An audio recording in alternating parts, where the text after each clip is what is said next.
On July 27, 1864, General George Stoneman left Decatur, Georgia with 2,112 cavalry troopers and orders from General William T. Sherman to disrupt rail traffic and cause any kind of disturbance he could behind Confederate lines, including freeing the prisoners that were held at Camp Oglethorpe in Macon and those held at Camp Sumter in Andersonville, Georgia. When Stoneman reached Macon on July 30th, he found that the only bridge across the Ocmulgee River had been washed away by a spring storm some weeks before he arrived. Therefore, he had no access into Macon. Macon was a vital industrial center to the Confederacy, supplying everything from blankets to cannons to the Confederate Army. The two rail lines leading out of the city, the Macon Western on the western side of the river, was out of Stoneman's reach, and it supplied the Army of Tennessee in Atlanta, while the Central of Georgia rail line crossed the river, running through the Dunlap Farm, and supplied the Army of Northern Virginia via its route to Savannah. Stoneman's 3-inch ordnance rifles would fire a number of rounds into the city, with many striking warehouses along the river.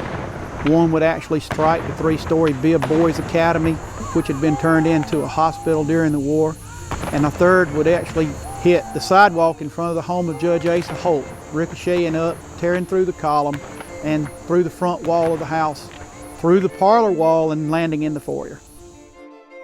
Union cavalry had destroyed an immense amount of railroad property, factories, and commissary stores in their raid. They therefore became the primary target of Confederate cavalry, which hoped to capture and destroy the entire command.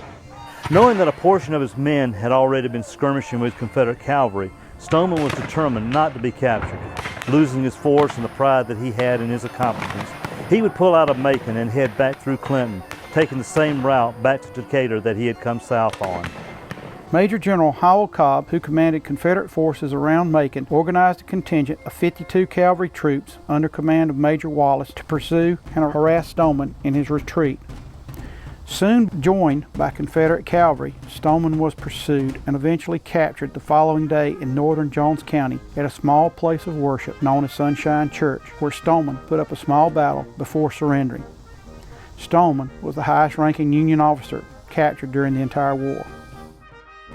Having already seen Macon assaulted by the Union cavalry, General Howell Cobb was determined to strengthen the fortifications around Macon to assure that any further assaults would be paid for with a very high price. Fortifications were built around Macon, with redoubts being placed at the Dunlap Farm, where the first Federal assault had taken place. It was the proximity of the railroad which ran through the farm that made this a prime area to defend, and it would also protect the railroad bridge across Walnut Creek. As an added measure, Cobb would also place artillery support on the high ground overlooking the Dunlap Farm. The best location for this would be Fort Hawkins, as it controlled a commanding view of the area as well as the approaches from Clinton into Macon. With all preparations made with the manpower Cobb had, he, like the rest of Macon, would wait the impending advance of Union General William Tecumseh Sherman's army.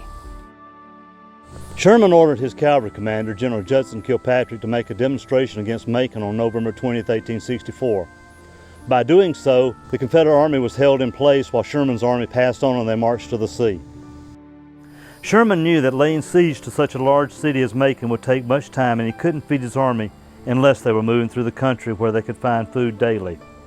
A siege would also allow Confederate forces to gather, subjecting his force to an assault, which could destroy or capture it. Entering the same direction as Stoneman had, Kilpatrick assaulted Macon through the Dunlap Farm, quickly overrunning a small redoubt and capturing 2 pieces of artillery. General Howell Cobb had a sizable force of militia stationed around Fort Hawkins, accompanied by a good bit of artillery that helped him stave off Kilpatrick's assaults on Macon, giving him credit for saving Macon yet once again.